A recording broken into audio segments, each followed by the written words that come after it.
Are your kitchen and bathroom way overdue for a remodel? Well, I got the guy for you. Call John Sellers at First Response Contracting, 484-256-7136. Both residential and commercial services, and he's licensed and insured. Call him at 484-256-7136. First Response Contracting. Hello, this is Brad Weisman. You're listening to Real Estate and You. We're back. I'm fresh from Florida, and I'm ready to do some real estate talking. We learned so much while we were down there in Florida. We had a great time. It was a KW family reunion, which is like a convention, and had a great time, learned lots of stuff, and I'm really excited to come back and share some of those things with you. And also, we have Justin Perella here in the studio to talk about mortgage stuff, the topics we're going to talk about is debt versus... good debt versus bad debt, right? And then also we're going to talk about, what was the other thing too? Rent versus owning. Rent versus owning. Yeah, I should know that, right? Your producer's sitting right there. Yeah, exactly. He's supposed to cue me. You should have cue cards now, Hugo, okay? That's right. Cue cards. So Justin, how you doing, man?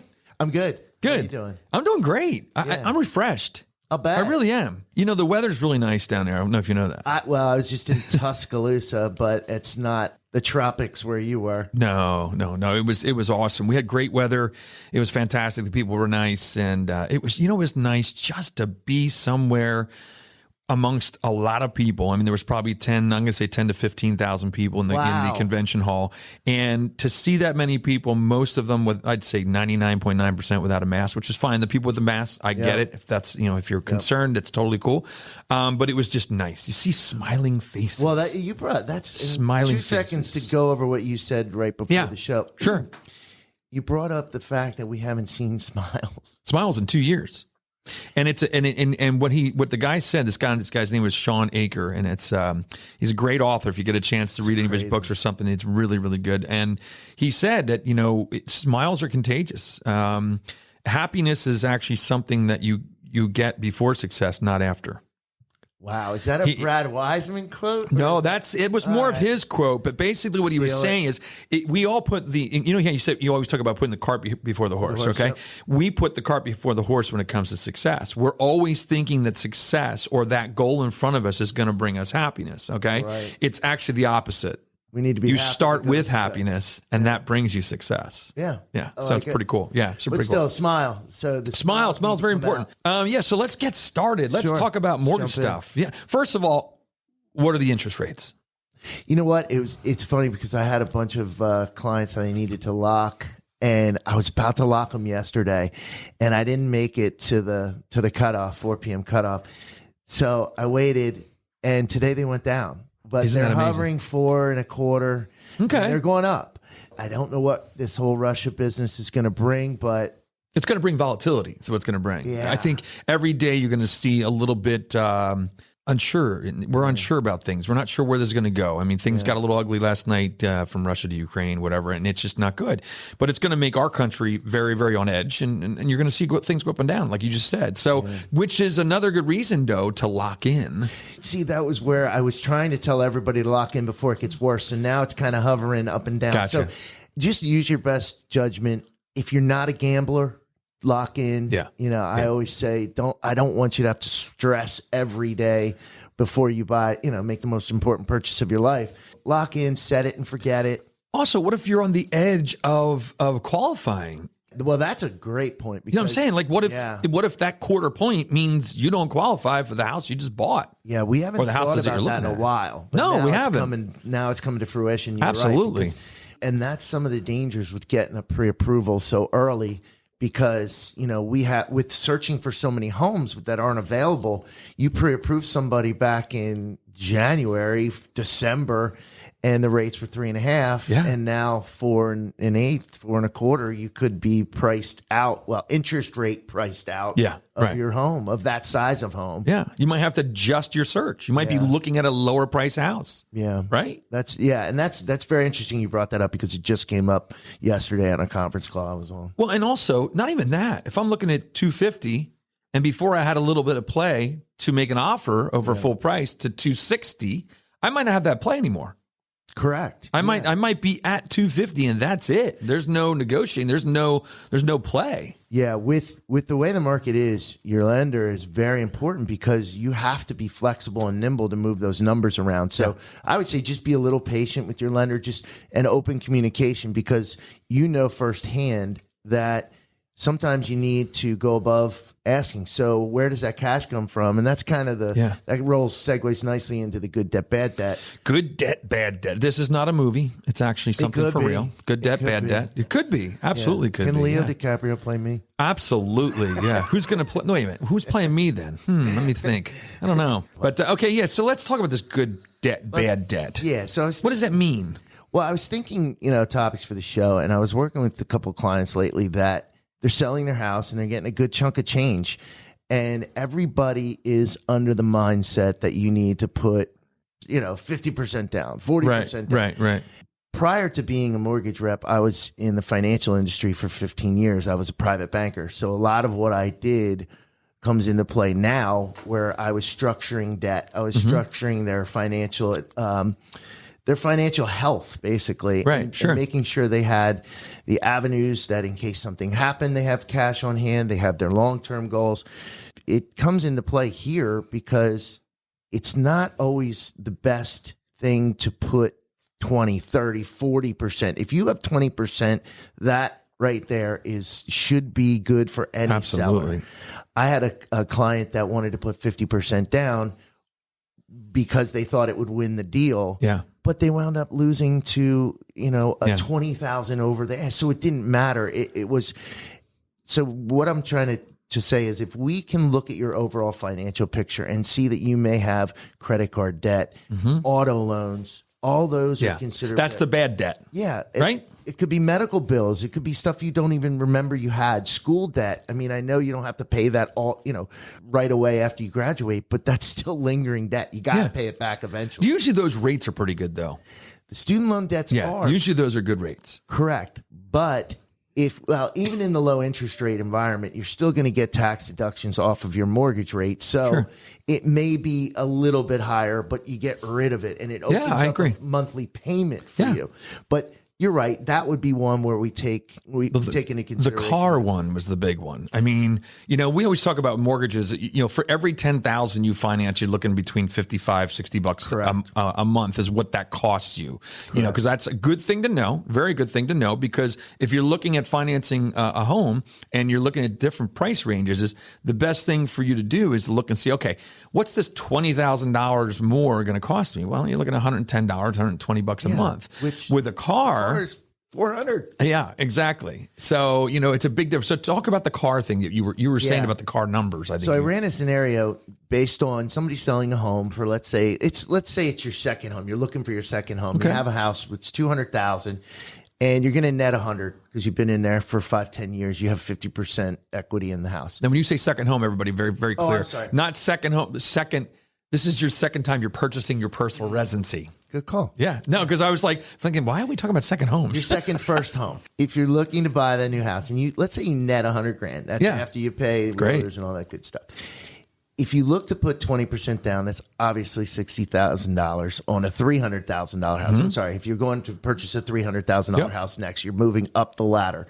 If you put 20% down, that's $60,000. If you put 30%, somebody's going to say, yeah, well, I want to maximize all that cash I'm getting out. Okay, so if you put 30% down, you're really only saving in the monthly payment around $147 for that $30,000. Right. That could be used to pay your ding, ding, ding car off. Let's say you have a $30,000 car balance. It's a little high, but let's just work with me. That would be $555 a month. So you're saving $408 a month. That's amazing. Yeah, a big difference. Yeah. Huge difference. Yeah. And the other thing too is you could put that, I always tell people don't strap yourself. Don't make it to the point where you have zero money in the bank when you buy your house and all the money you put, let's just say you put that whole $100,000 into purchasing the next house. Okay. Your second home, second primary residence. So you purchase that, you put all $100,000 in that. Now all of a sudden you get in the house and it needs this or it needs that or now you just spend everything you have. So keep some of that money out. keep it in a rainy day fund or whatever. Or do you, like you said, if you want to lower your monthly commitments that are going out the door expense wise, pay off that car. Especially if it's somebody that's older and they're going to be on a fixed income. Mm-hmm. Pay that car off and not have that extra payment. It's one payment. Exactly. Get rid of all your debt. Think about how much free cash that opens up to invest. Yeah. Maybe you can put that money to work into something else. For you. Exactly. Absolutely. Yeah. So it was a good exercise. I like that. I just did it for somebody. So good debt, mortgage, bad debt, car, credit cards, all those other things. Medicals, personal loans. A lot of people have personal loans and there's only $5,000 on it. Yeah, but you're paying $350. Yeah, and the interest rates are usually pretty crazy on those. Use that money, just make it go away. Absolutely. All right, so let's talk about the next topic. Yeah, rent versus ownership. I don't want to dive too deep in it, but what really opened my eyes was how far we are into home ownership, but how much further we have to go. Yeah. You have some screenshots there. If you want to put Hugo, put up slide 1. 78.7 million people own a home, but there's 122 million households. Right. That's amazing. So think about how many people we think. There's a lot of people. There's a lot of people still renting. Yeah. So it says 44.1 million households rent their homes. Wow. That's a lot. Yeah. That's a lot. All that inventory that's out there. Not only do we have a housing shortage, we have a rent shortage also, you know. That's the thing is it's a double whammy.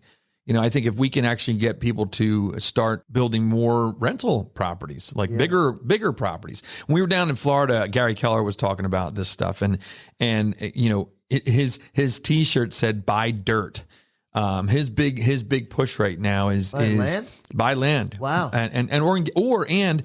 Or getting in a relationship as realtors with builders and developers and letting them realize, letting people that are willing to do development understand that this is a huge thing right now. We need them. We need them bad. And I think what happened is, you got to remember we talked about this in Florida. During 2005, 6, 7, and 8, we scared the bejesus out of these guys. We really did. We scared them like crazy because many builders went out of business. Many builders lost their homes. Many builders lost their businesses. So I think we have another graph coming up because you're getting really excited about something. Yeah, because what you're saying is 2005, we had a huge spike.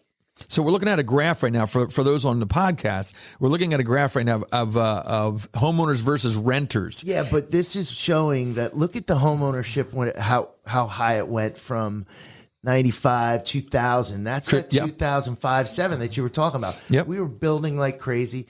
We were also giving out loans to people that could fog a mirror for $1 million. Well, and that's the one thing that people get concerned about. There were two things where that happened back then. Was one, anybody that wanted a house could buy a house because you just basically had a pulse. Yep. If you had a pulse, you could get a house. Okay. And that was the one problem. And the prices had gotten so overinflated that people couldn't afford them. Okay. Yeah. So what's interesting now, if we go and try to make it more affordable for everybody to buy a house or easier through programs and things like that, we don't have the inventory to supply it. Right. And you're getting frustrated buyers. Yeah, exactly. And it's just putting everybody just putting everybody in a bad mood. But the thing is, it will come back. We will get inventory. We need to buy dirt. We need to get people to buy ground. That. Yeah, his t-shirt said buy dirt. Well, so, the famous Sopranos quote. What is Tony that? Said to his son, he said, buy dirt, or he said, buy land, they ain't making more of it. That's so true. Very true. We know that. Earth's got what it's got, and that's it. So that's good, though. I like that. It is good. Yeah. So we need to get in with builders. Yeah, I think we need to encourage development as a county, as we also need to educate the politicians and stuff, because I think everybody needs to know that we need this. And the only way to get out of what we're in right now is to create more homes. You can't do it with what we have. It's just not going to happen. And maybe a lot of that 11% vacancy might be in the cities where there's a lot of homes that aren't livable. That's a great call. Yeah, if you think about it, I mean, that would be another way to go, is to start tearing down those that aren't livable and having developers come in and build those to something that's really livable and usable, and affordable. That would help supply the whole chain. Yeah, and it would free up those, if they're making nicer homes. It would free up some of those other homes that could be sold. But what are the objections that the city normally poses to tearing out what was Redding's? This is Hugo talking now. We got Hugo asking a question. The city sometimes when developers come and say, hey, can we tear this old building down? What are some of the objections that the city might raise? Well, it depends. I mean, what happens there, Hugo, is you have to wait until that property is legally able to be torn down. If there's somebody that still owns it, you have to do what's called eminent domain. And eminent domain's not that easy. Eminent domain was supposed to be designed for the good of the public. So like if you're going to put up a church or a highway or something that's for the good of the community, well, you have to convince that you're able to take that. Would you want somebody taking your property and no matter what shape it's in? If they gave you a nice check. If they gave you a nice check, but here, and they would, they have to give you compensation, just compensation for eminent domain. So, it's a whole thing. Then who has the money to give that just compensation? There has to be a program for that. Somebody has to pay for that. Well, it's not only that, but remember what happened with Reading is the transfer tax. Yeah, transfer taxes. Yep. You're not going to get builders to go in when they're paying 2.5%, a total of 5% in transfer tax. I mean, it's just ridiculous.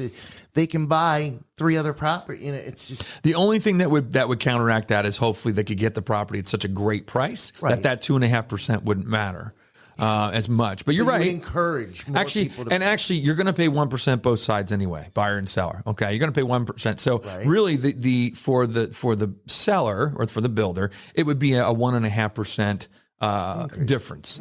So that's transfer tax is definitely not a good thing. Not good for real estate. It'd just be easier. I mean, I just think the more homes they can remodel and refresh in the city would be. I agree. And so this is something we have to work on. And it's something we have to work on as a community. And I think, the first thing about any kind of change is being aware of what the problem is. And I think we know what the issues are. We just now have to come up with the ways to solve those issues. Let's do it, Brad. Let's solve them. Let's do it. Let's solve them. All right.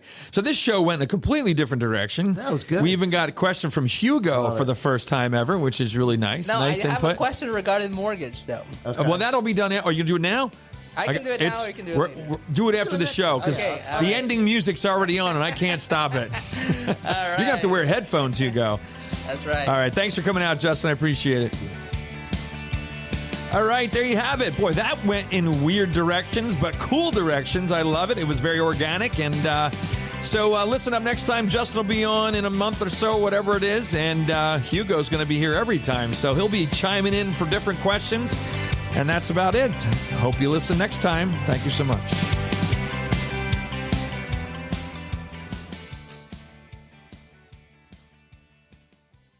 Are your kitchen and bathroom remodels a little overdue? Well, now's your chance to call First Response Contracting. John Sellers will take care of you. 484-256-7136. They do residential and commercial, and they're licensed and insured. Give them a call at 484-256-7136.